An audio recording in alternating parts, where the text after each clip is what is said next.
Fala, meus irmãos, e aí, tudo bem? Aqui estamos para mais uma aula da nossa escola bíblica, estudando essa revista bem aqui, A Justiça Divina, baseado no livro do profeta Ezequiel. Hoje chegamos à lição de número 9 e o assunto da lição é Gog e Magog, um dia de juízo. E o texto áureo diz assim: que sairá a enganar as nações que estão sobre os quatro cantos da terra, Gog e Magog, cujo número é como a areia do mar, para as ajuntar em batalha. Apocalipse, capítulo 20, verso de número 8. A verdade prática diz assim: a palavra profética anuncia que, antes da restauração espiritual de Israel, virão Gog e seu bando para invadir a Terra Santa, mas eles serão derrotados. E a nossa leitura bíblica está em Ezequiel, capítulo 38, do verso 1 ao 6, e no capítulo 39, do verso 1 até o verso 10. Vamos ler juntos? Diz assim a palavra do Senhor: Veio mais a mim a palavra do Senhor, dizendo: Filho do homem, dirige o rosto contra Gog, terra de Magog, príncipe e chefe de Meseque e de Tubal, e profetiza contra ele. Assim diz o Senhor Jeová: Eis que eu sou contra ti, ó Gog, príncipe e chefe de Meseque e de Tubal. E te farei voltar, e porei anzóis nos teus queixos, e te levarei a ti com todo o teu exército, cavalos e cavaleiros, todos vestidos bizarramente, congregação grande, com escudos e rodela, manejando todos a espada. Persas, etíopes e os de Put com eles, todos com escudo e capacete. Gomer e todas as suas tropas. A casa de Togarma, da banda do norte, e todas as suas tropas, muitos povos contigo. Tu, pois, ó filho do homem, profetiza ainda contra Gog e dize: assim diz o Senhor Jeová: Eis que eu sou contra ti, ó Gog, príncipe e chefe de Meseque e de Tubal, e te farei voltear, e te porei 6 anzóis, e te farei subir das bandas do norte, e te trarei aos montes de Israel, e tirarei o teu arco da tua mão esquerda, e farei cair as tuas flechas da tua mão direita. Nos montes de Israel cairás tu e todas as tuas tropas e os povos que estão contigo, e as aves de rapina e as aves de toda a asa, aos animais do campo te darei por pasto, sobre a face do campo cairás, porque eu falei, diz o Senhor Jeová. E enviarei um fogo sobre Magog e entre os que habitam seguros nas ilhas, e saberão que eu sou o Senhor. E farei conhecido o meu santo nome no meio do meu povo de Israel, e nunca mais deixarei profanar o meu santo nome, e as nações saberão que eu sou o Senhor, o Santo em Israel. Eis que é vindo e se cumprirá, diz o Senhor Jeová, este dia que tenho falado. E os habitantes das casas de Israel sairão e totalmente queimarão as armas e os escudos e as rodelas e as rodelas com os arcos e com as flechas e com os bastões de mão e com as lanças, e farão fogo com tudo isso por 7 anos. E não trarão lenha do campo, nem a cortarão dos bosques, mas com as armas acenderão fogo e roubarão aos que os roubaram e despojarão aos que os despojaram, diz o Senhor Jeová. A palavra-chave da nossa lição de hoje é juízo, e vamos falar a respeito dessa profecia que foi um juízo de Deus, que a seu tempo se cumpriu, mas que tem uma parte que ainda se cumprirá.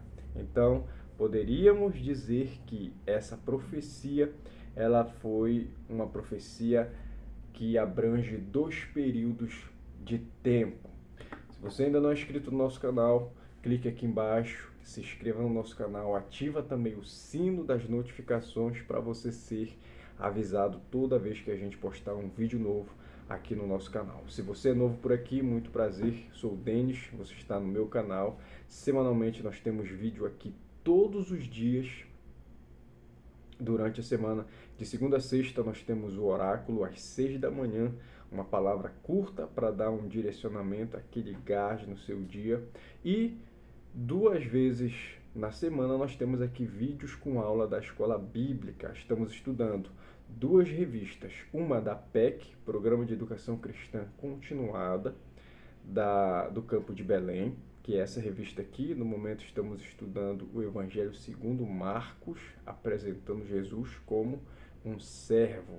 E essa outra revista que fala a respeito da justiça divina, baseado no livro do profeta Ezequiel. E é sobre essa revista que nós estamos estudando hoje a lição de número 9. Fora isso, nós precisamos da sua inscrição para alcançar a nossa meta. Estamos precisando alcançar o número de 1000 inscritos, estamos no número 700 e alguma coisa. Então precisamos da sua inscrição e que você também compartilhe esse vídeo com seus amigos, pode ser no seu Facebook, no seu WhatsApp, no grupo da igreja. Enfim, compartilhe e divulga esse canal para que outras pessoas também sejam alcançadas com a palavra de Deus, e assim também o nosso canal vai estar crescendo e você vai estar nos ajudando a divulgar esse trabalho, tá bom? Deixe aí o seu like para nos ajudar e vamos para a lição.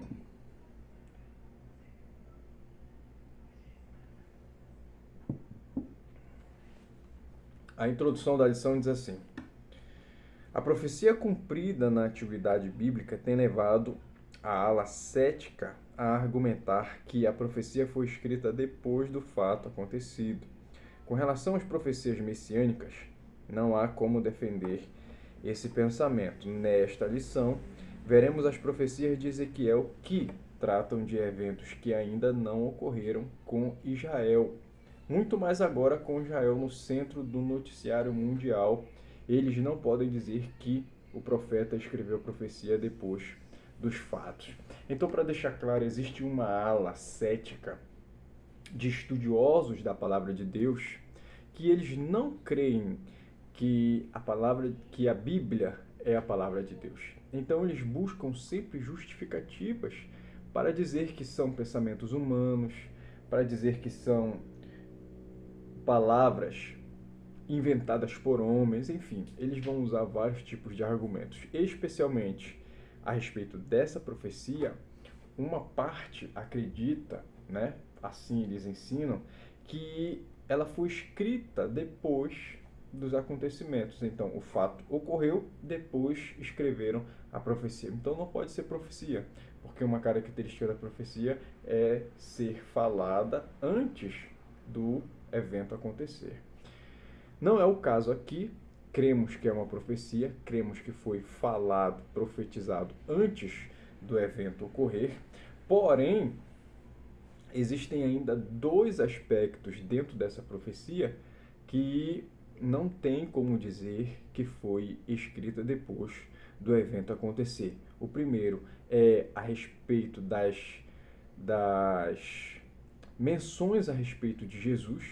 Então, foi falado aqui a respeito de Jesus dentro dessa profecia, e Jesus não veio, ainda não tinha vindo para esse povo naquela época, então essa hipótese é descartada.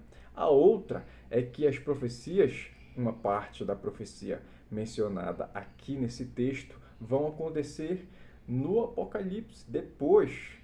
Então são eventos futuros que ainda nem agora aconteceram. Então não podem ter sido escritas depois do evento ocorrido. Primeiro ponto aqui, primeiro tópico, aliás, é sobre a identidade dos povos invasores. Vamos nesse tópico falar a respeito da identidade desses povos. Essa profecia envolve muitos nomes, alguns deles até parecem enigmáticos. O nosso desafio é identificar quem são hoje os povos que Ezequiel menciona lá atrás, na antiguidade. Então vamos lá. Primeiro ponto aqui desse tópico são os invasores, verso 6 do capítulo 38 e o verso 2 do capítulo 39. A profecia deixa claro que essa invasão será para o fim dos anos, no fim dos dias, depois da restauração do Estado de Israel, verso 12 do capítulo 38. Isso significa que será antes da grande tribulação ou talvez logo no início dela. Portanto, não é a mesma batalha do Armagedon de Apocalipse 16.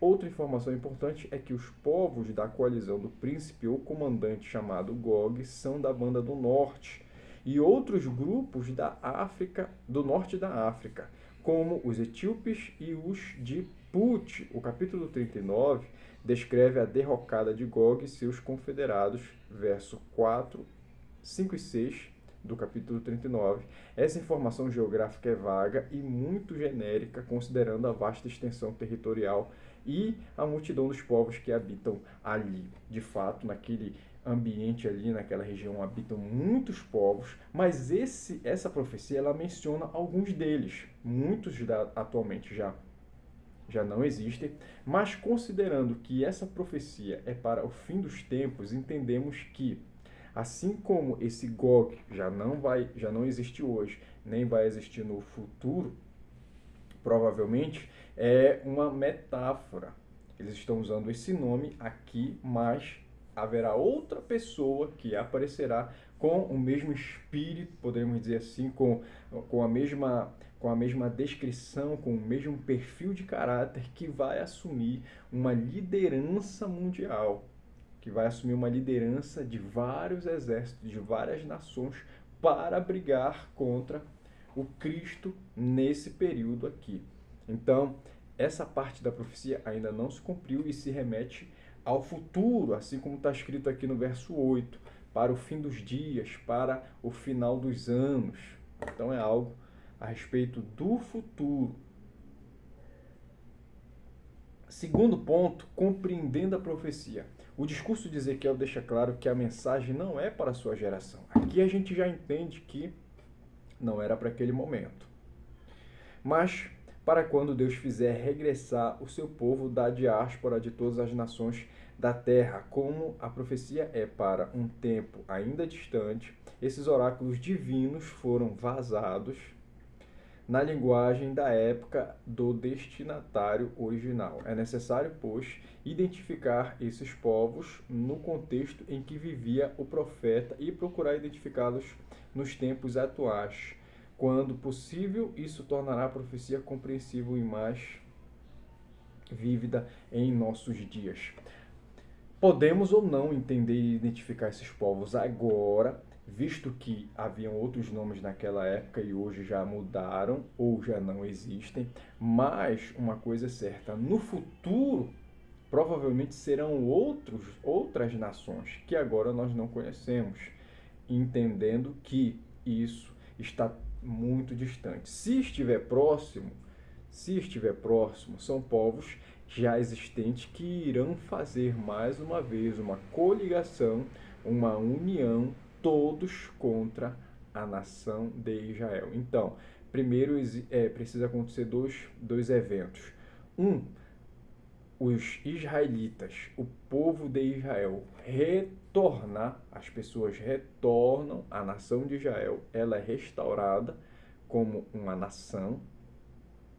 Daí em diante, as outras nações, pouco a pouco, vão se unir em uma coligação para lutar contra o povo de Israel. Então, isso leva tempo, mas, de acordo com os eventos acontecendo, nós entendemos que isso já está em andamento, as peças já estão se movendo, encaminhando tudo para isso. Terceiro ponto aqui, Gog, capítulo 38, verso 2, a parte A, e o capítulo 39, verso 1, também a parte A. Quem foi esse cara, né? O nome Gog, fora da profecia de Ezequiel, só aparece mais 2 vezes nas Escrituras. Um descendente de Ruben, sem qualquer vínculo com a profecia, está em 1 Crônicas, capítulo 4, capítulo 5, verso 4. E na revolta de Satanás contra Deus e seu povo, depois do milênio, em Apocalipse 20, verso 8. Como outro acontecimento, tais nomes em Apocalipse são emprestados de Ezequiel, capítulo 39 e capítulo 38, a enciclopédia judaica identifica Gog como rei Giges, também conhecido como Gogo, da Lídia, região da Anatólia, da atual Turquia Asiática.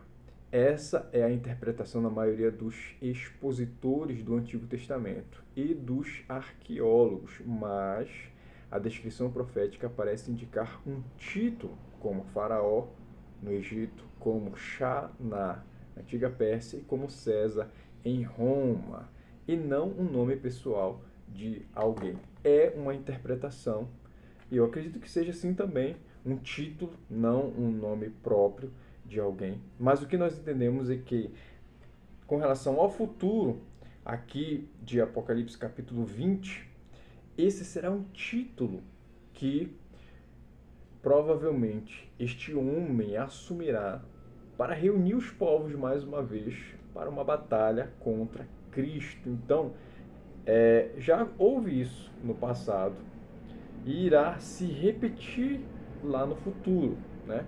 No passado, também esse cara chamado Gog, ele foi derrotado, houve um momento em que ele caiu, e no futuro também haverá um momento em que ele cairá mais uma vez, se repetindo o que houve no passado.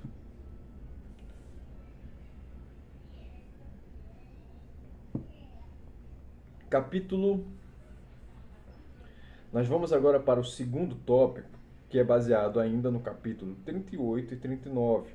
Vamos falar agora de Magog. Falamos de Gog, agora vamos falar de Magog. É o nome de um descendente de Jafé, filho de Noé, Gênesis capítulo 10, 1 Crônicas capítulo 1, que aparece em Ezequiel como um lugar. As fontes antigas o incluem como um lugar. Incluem com os habitantes de Cáucaso, procedentes de Gomer. O historiador Flávio Joséfo identifica Magog com os citas, um conjunto de etnias nômades que viviam na região norte do Mar Negro e do Mar Cáspio. Os citas aparecem no Novo Testamento juntamente com os bárbaros, Colossenses capítulo 3, verso 11. Então, Magog, que seria esse lugar? Uma cidade, seria um povo nômade da época. Aqui o Flávio Joséfo identifica como um conjunto de etnias nômades, e entre elas havia os de Magog. Então, ele cita a região do Mar Negro, região do Mar Cáspio, e mostra que era um povo que vivia por aquela região. Provavelmente um povo grande, um povo hábil em lutas, porque este povo foi responsável por uma coligação muito grande para se juntarem contra a nação de Israel. Aqui mostra como um lugar. Segundo ponto aqui, Meseque e Tubal, capítulo 38, verso 2, capítulo 39, verso 1. Tubal e Meseque são dois dos 7 irmãos, filhos de Jafé, filho de Noé. Os filhos de Jafé são Gomer, Magog, Madai, Jafã, Tubal, Meseque e Tiras. Gênesis capítulo 10. Esses dois getitas deram origem a Tabal e Musque, reinos frigianos da Capadócia e da Anatólia. Segundo inscrições assírias, nessa colisão aparece mais um da família de Jafé, que é Togarma, filho de Gomer, Gênesis 10, verso 3. Gomer é o primeiro da lista dos filhos de Jafé. Ele é identificado desde a antiguidade com o povo Cáucaso. Então, quem são esses dois, Meseque e Tubal? São dois filhos de Jafé, filho de Noé, que deram origem a povos, e esses povos se juntaram àquela coligação para se unirem em batalha contra o povo de Israel. E agora vamos falar um pouco dessa coligação de Gog. Gog foi um cara, um líder, um príncipe. Príncipe de onde? De uma terra, um lugar chamado Magog. E este organizou uma coligação, união de vários exércitos de outras nações para investir em uma batalha contra o povo de Israel. Olha só a coligação. Capítulo 38, verso 5. A coalizão de Gog. Fazem parte do bando de Gog mais 5 povos. Quais são? Persas, etíopes, puts, e com eles todos com escudo e capacetes, Gomer e todas as suas tropas, a casa de Togarma, e todos eles são citados previamente nos oráculos de Ezequiel. A Bíblia hebraica emprega o nome de Cush para a Etiópia e Put para a Líbia. Ambos, Cush e Put, são descendentes de Cã, filho de Noé. Gênesis 10, 1 Crônicas, capítulo 1. Isso inclui a Mesopotâmia, a Ásia Menor e as regiões do Mar Negro e do Mar Cáspio. Os persas são os atuais iranianos. A Pérsia teve um nome mudado para Irã em 1935. Então aqui identificamos aquela mesma região que Flávio José menciona. Aqui eles são uma coligação de 5 povos para lutar contra Israel. Todo o tempo você vai ver isso. Mas aqui já identificamos que os iranianos são a Pérsia, que teve o nome mudado em 1935. Entrando aqui então no último tópico, vamos falar a respeito sobre o contexto escatológico. Entendemos que foi uma parte cumprida no passado e outra se cumprirá no futuro. E o primeiro ponto aqui é Gog e Magog. A mensagem contra Gog, terra de Magog, príncipe e chefe de Meseque e de Tubal, é uma das passagens mais difíceis das Escrituras, difícil de compreender. Muitos acreditam tratar-se de uma expressão genérica para indicar o futuro inimigo de Israel, o rei Gigis da Lídia, por exemplo. Seria uma figura do futuro inimigo de Israel que comandaria os seus confederados, segundo o Talmud, a literatura religiosa muito antiga dos judeus. Então aqui já nós entendemos, mais uma vez a gente vai frisar, esse nome Gog se refere a um título, como se fosse um comandante que no futuro irá, mais uma vez, reunir uma coligação de vários povos contra a nação de Israel, contra o povo de Deus. O segundo ponto aqui, ele fala que como a Rússia aparece nesse contexto, né? Um questionamento. A profecia afirma que Gog é um príncipe-chefe de Meseque e de Tubal. A palavra chefe em hebraico é Ros, de significado amplo, pode ser cabeça, chefe, pico, monte, uma parte superior. Curiosamente, a Septuaginta traduziu o termo como substantivo próprio, Archantaros, príncipe de Ros. Isso é mantido na versão bíblica, na tradução brasileira e em algumas versões inglesas.